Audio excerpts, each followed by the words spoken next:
Yeah, I was really getting the hankering for a 16-bit game, so I decided to fire up DOS. And there's this really awesome 16-bit game. I don't know if you guys have heard of it. It's called Quake.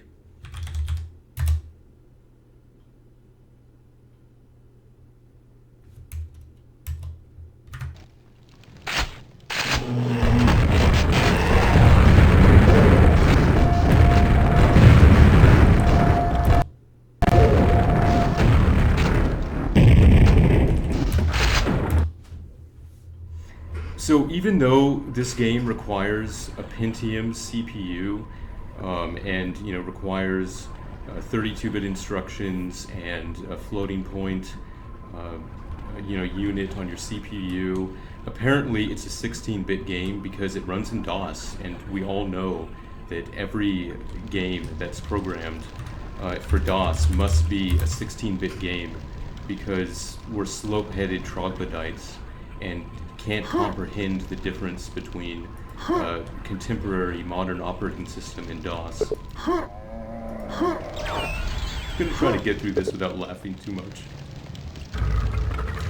The original software renderer for Quake is actually pretty awesome because if you go back and look at these old DOS games, they did all kinds of weird effects just because everything was done in software and different programmers had different ideas of how they were going to implement things. And so, for example, if you look at the water warping effect with the software renderer, see that interesting effect? It almost kind of looks like a modern pixel shader.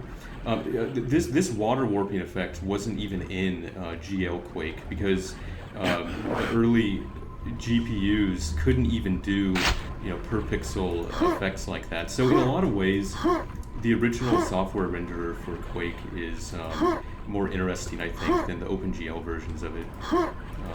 It's kind of unfortunate in a way that with the software renderer, they had a fixed number of resolutions that they supported, so you have to hack the source code to enable like really high resolutions. If you want to play software Quake in 4K on a computer or something like that, you pretty much have to hack the source code because all of the source ports that I've seen have basically removed a lot of these weird custom software effects that they programmed back in 95, 96.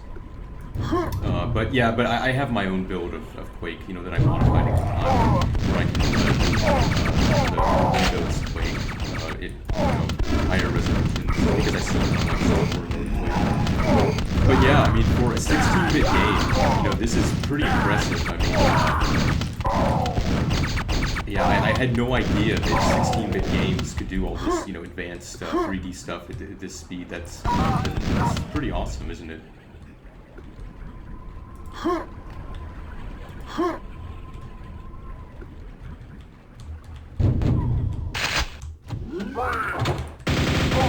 Yeah, DOSBox is really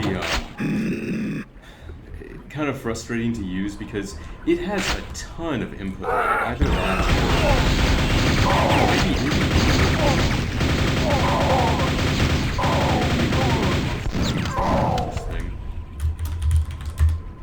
Oh, it does have mouse filtering on. Yeah, that adds a ton of input lag. Oh yeah, that's the baby. That's the oh god, that feels good. Jesus. I like how the exploding barrels bleed when you shoot them. That was kind of classic id logic. Anything that you could shoot, no matter what it was. Man, this game is so awesome. This game is such a testament to programming skill and ingenuity. I mean, when you go back, I mean, all of this was done in software.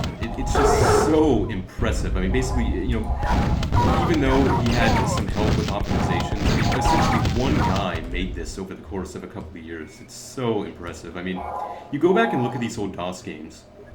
There were effectively no APIs. You had no help. You had to write your own sound driver. That's why those old DOS games only supported specific sound cards, because you actually had to write the driver. I don't think people really appreciate how little DOS games had to work with. I mean, really, in any contemporary sense, DOS wasn't an operating system. It was basically a file system. It gave you the ability to, look at, directory structure and run programs, but it didn't do anything. There was no graphics API. There was no API for anything. Basically, any of the software that was worth using just wrote everything custom anyway. I mean, if you look at a game like Quake, they did everything. I mean, this could have been made for, well, and was made for basically any platform because it didn't really matter what was going on with DOS when they effectively wrote everything themselves. They wrote their own memory management system. They used the Allegro graphics library, which was all custom stuff, built on top of DOS. Yeah, so I mean, so really, get over it. Aladdin is a 32-bit game. Quake is not a 16-bit game because it's in DOS. I do find it really funny though that people are so intellectually stunted and so mentally crippled that they can't see these things without having a specific example. And they make all their decisions and all their arguments based on specific examples. They can't form abstractions. So they say, well, Aladdin, I know Aladdin was a Genesis game, and so regardless of which platform it was on, Aladdin must always be a 16-bit game because I just think of Aladdin as a 16-bit game.